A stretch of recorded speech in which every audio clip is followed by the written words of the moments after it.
Hi, this is János, it's Real World Audio, and we are continuing to explore my older videos. And just because they were made last week, last month, last year, or maybe 2 years ago at the start of my channel, it doesn't mean that they have any less relevance to our audio journey. And I'm going to show you how you can get to those videos easily, because when you look at the channel homepage, let's say you are watching any of my videos, then you need to scroll down and you see the Real World Audio logo there. I mean the letters Real World Audio. Click on it, and once you click on it, it takes you to the channel's homepage. And here, don't look at these 5 videos, they're going to be the 5 latest videos most likely. Click here, it says videos, but it also says playlists, community channels, about. And when you click on videos, let's look at the videos. So here you go, but it will show you the most recent videos.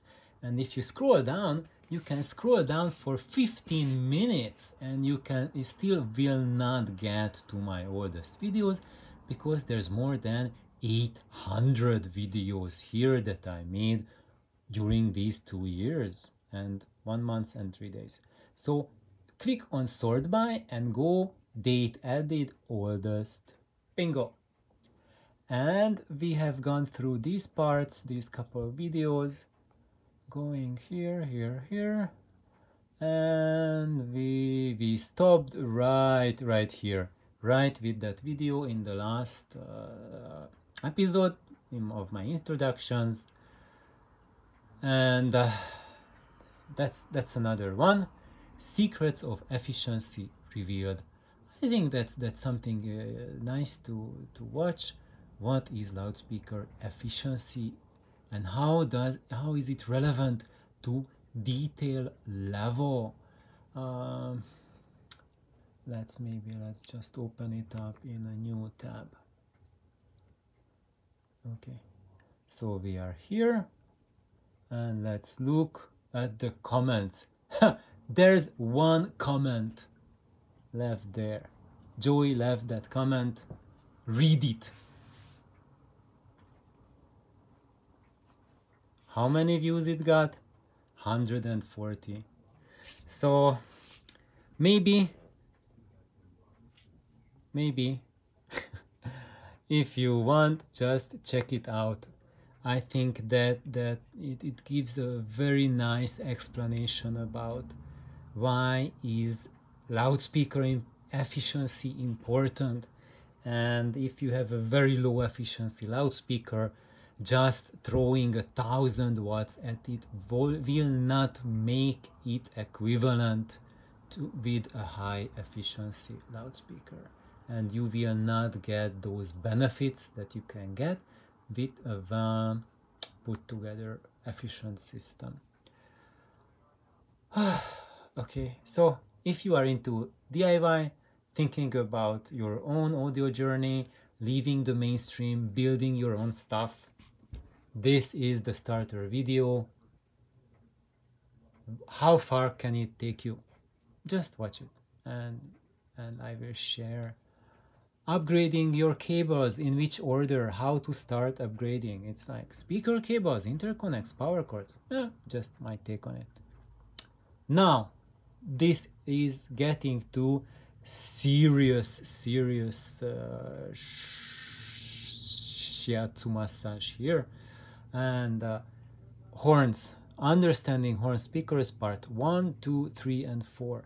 And even if you are born as a zealous horn hater, and you can't just listen to horn speakers, because even the idea is just repellent to you, please watch it, because I talk about the theory behind acoustics, behind sound reproduction, and you will be really surprised, because that theoretical basis how horn speakers work, it also applies to your box speakers as well. And basically it applies to everything, and the only transducers that do not have horn-like properties to their sound character are perfectly flat resonators, such as ribbon speakers or magnepans or and plasma tweeters. Basically, that's the only thing. Other than that, what we are going through, it just is relevant to every other kind of sound reproduction mechanism, and you will understand about it. And also you will understand, if you hate horns, that why you hate them so badly, and you will also understand that you hate them because you haven't heard a properly built and put together one. This is some fun video. I really recommend to watch it, just as an interesting bit of audiophile education about Albert Einstein, and just to learn that this man was special in more ways than one, and he was really a hardcore music lover, audiophile, and a musician. He was an accomplished and very high level violinist, and he was very interested in music reproduction. And just my thoughts about him and his thoughts about audio. This was a very popular video at that time. It was for how to upgrade your crossover for Dynaudio X14 loudspeaker, and the advices there apply more than just for this exact loudspeaker model.